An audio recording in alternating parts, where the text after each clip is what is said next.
Let me tell you something, everybody. The grift from this family is breathtaking. It's breathtaking. Jared Kushner and Ivanka Kushner walk out of the White House and months later get $2 billion from the Saudis. $2 billion from the Saudis. You think it's because he's some kind of investing genius? Or do you think it's because he was sitting next to the President of the United States for 4 years doing favors for the Saudis? That's your money. That's your money he stole and gave it to his family. You know what that makes us? A banana republic. Chris Christie has thrown his hat in the ring as a candidate to represent the GOP for the 2024 presidency, and he has one huge supporter. Biden's too old, too checked out, get it. But my staff tells me you're friends with Chris Christie. You don't want him for president, do you? I'd rather have him for president than Donald Trump. I'll be the first to admit that. I think that he's a guy that is not walking around and preaching about, rigged elections and all of this other stuff. He's about moving the country forward. I don't know whether he'll win or not. I know it's a long shot. I understand that Donald Trump's got him beat by a mile at this particular moment in time. But in the same breath, I don't think he's going to be pushed around by the former president. Oh, no? He won't, Stephen A? I'm not eating Oreos anymore. You know that. But neither is Chris.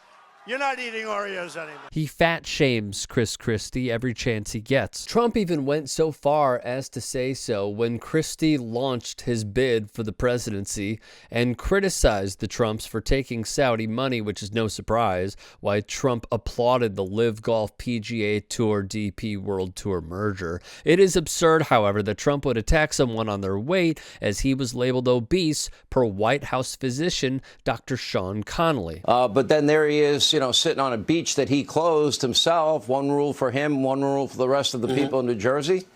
Well, wait a minute.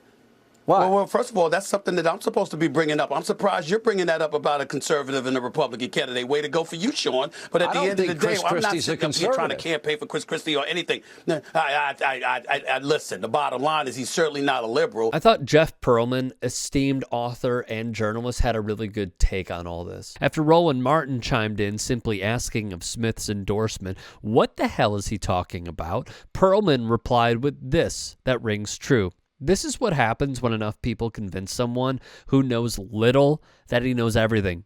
Stephen A. is now a professional expert on anything, everything. Politics, sure. Banking, why not? Cookies, okay. It's the modern TV phenomenon, and it sucks. Now, whether he wins, and I know it's a long shot. I know it's a very long shot, but I tell you this much.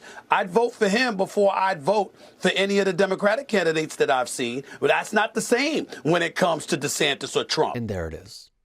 Fellow journalist at Deadspin, Karan J. Phillips, had this to say about Stephen A. Smith dipping his toe into politics, which I thought was important. Another day, another bad take from Stephen A. Smith, but this isn't about how he hilariously thought the Miami Heat would lose to the Knicks. It's about his transformation into being a mouthpiece or puppet for the Republican Party. But I will tell you this, I think when people call him racist and stuff like that, I've never thought of Trump that way. He's not against black people. Smith built his television legacy on being the black voice that kept it real in a white space.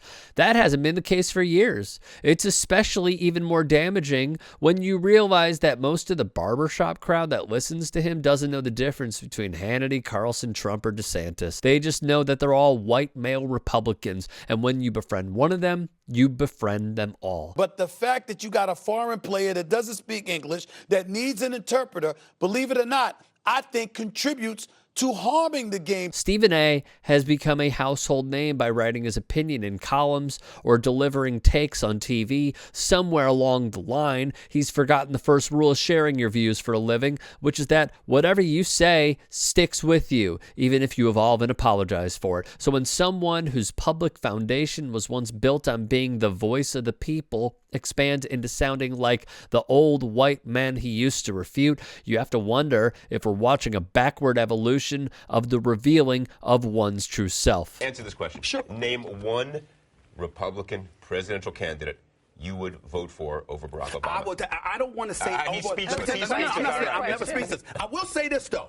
I would strongly consider Mitt Romney for one reason and one reason only. The man knows how to make money. There's a lot here, I'll give my analysis in a moment, but I think in the year 2023, it is utterly embarrassing that the liberal side has him as their best candidate. What does it say about you when that is the best candidate that you can give the left? this is something we can agree on. What strikes me as odd is ESPN president Jimmy Pitaro not long ago refuted, chided, and in essence, let go of Jamil Hill and Dan Le Batard for holding their opinions within certain realms of politics.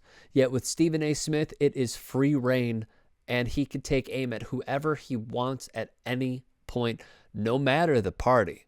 Another part of this, ESPN has a policy that says no on-air talent can endorse a political candidate. Stephen A. Smith just went against that as well. It appears as though at the worldwide leader, there are different sets of rules for different sets of on-air talent. No matter what the case may be, Stephen A. Smith is operating in a league of his own within those studios at Bristol. And it is really interesting to see the sheer silence, zero reprimands that is going on between Pitaro and Smith.